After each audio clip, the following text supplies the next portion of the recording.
সমস্যার কারণে কিন্তু অনেক পরিবার ডিভোর্স এবং অনেক পরিবার কিন্তু নষ্ট হয়ে যাচ্ছে, কষ্টের ভিতরে থাকতেছে, ছেলে মেয়ে হয় না, অনেক সমস্যা আছে।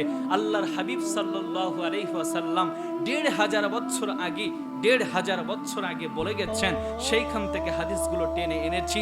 আপনারা যদি আপনাদের খাবার তালিকায় এই পাঁচটা জিনিসকে যদি আপনারা রেগুলার খাবার তালিকায় রাখতে পারেন, তাহলে সারা জীবন আপনার যৌন শক্তি, পাঁচটা খাবারকে আপনার খাবার তালিকায় রাখতে পারেন, আপনি কখনো যৌন ক্ষমতাকে হারাবেন না। পাঁচটি খাবার খেলে আপনার যৌন ক্ষমতা সারা জীবন আপনি ধরতে পারবেন।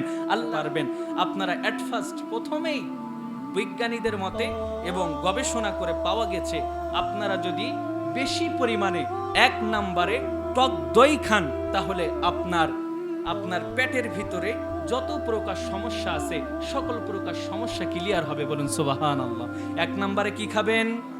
টক দই। সমস্ত রোগের কিন্তু উৎফুল্ল মানে প্রথম শুরু স্টার্ট এই পেট থেকে কিন্তু সমস্ত রোগকে পয়দা করে। এই জন্য পেটকে ভালো রাখতে হলে, যৌন ক্ষমতাকে বাড়াতে হলে ১ নম্বরে কি খাবেন? টক দই। ১ নম্বরে কি খাবেন? টক দই। দ্বিতীয় নম্বরে আপনারা খাবেন হলো গাজর। কি খাবেন? গাজর। গাজর খেলে কি হয় যুবক ভাইয়েরা, দেখবেন মাঝে মাঝে মুখের মধ্যে ছোট্ট ছোট্ট পিম্পল বের হয়, অথবা ছোট্ট বরণ বের হয়। এগুলো আমরা বরণ বলি, অনেকে পিম্পল বলি। এই বরণ বের হয়, যদি আপনি বেশি পরিমাণে গাজর খেতে পারেন, দেখবেন ওই সমস্যাটা থাকবে না এবং আপনার যৌন ক্ষমতা অনেক বেড়ে যাবে। বলুন সুবহানাল্লাহ। ৩ নম্বরে খাবেন হলো কমলা লেবু। কমলা লেবুকে খেলে কি হবে, আপনার রক্তের যেই কণিকাগুলো আছে রক্তের পরিমাণ বৃদ্ধি করবে এবং আপনার শরীরকে সতেজ করবে এবং অনেক উপকার পাবেন এবং যৌন ক্ষমতা বেড়ে যাবে। ৪ নম্বরে আপনারা খাবেন হলো আপনারা পালং শাক খাবেন। পালং শাক খাবেন। পালং শাকের মধ্যে এমন কিছু আছে, ১ নম্বরে সবচাইতে বড় গুণ হলো আপনাকে টেনশন মুক্ত একটা ঘুম দান করবে পালং শাক। বলুন সুবহানাল্লাহ। এবং আপনারা বেশি বেশি করে খাবেন কি? টমেটো। ৫ নম্বরে খাবেন কি? টমেটো। তাহলে ১ নম্বরে খাবেন কি? টক দই। ২ নম্বরে খাবেন কি? গাজর। ৩ নম্বরে খাবেন কি?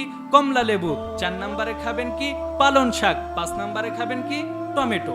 ৬ নম্বরে আমার ব্যক্তিগতভাবে শিফাউল লিন্নাস।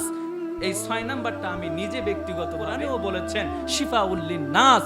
আপনারা যদি বেশি বেশি করে মধু খেতে পারেন, তাহলে আপনাদের সকল প্রকার রোগ থেকে সুস্থ থাকতে পারবেন। বলুন সুবহানাল্লাহ।